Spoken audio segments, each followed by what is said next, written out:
Con Giuseppe Manca, rappresentante della FIP regionale, per presentare questo evento che noi riteniamo di grande valenza, soprattutto per la gratificazione della quale beneficeranno le squadre che per tutto un anno hanno dato vita a dei tornei.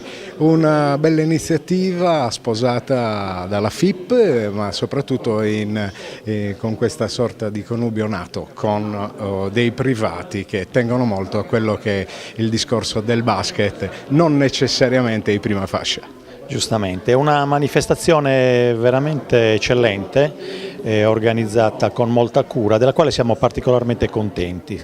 Sarebbe dovuto essere qui Bruno Perra, il presidente regionale, ma il giorno feriale, impegni di lavoro non gliel'hanno consentito, quindi io sono qui per rappresentare la federazione, per come dire, complimentarmi per questo evento veramente, ripeto, eccezionale, ma soprattutto per testimoniare la grandissima considerazione nella quale il CMB Porto Torres è tenuto dalla FIP, da tutto il mondo del basket regionale. Non passa anno che non ottenga un risultato importante come quest'anno ad esempio, ma soprattutto si può considerare tra quelle sarde la società che per numeri, ma soprattutto per qualità della tecnica dell'attività svolta, una delle migliori in assoluto. A testimonianza di questo, appunto, ripeto, non passa anno senza che si raggiunga un risultato prestigioso.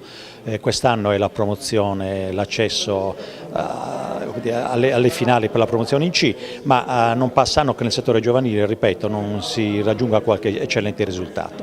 Complimenti, davvero complimenti sinceri, sentiti, la federazione per quanto possibile supporterà CMB in tutto ciò che potrà. Grazie.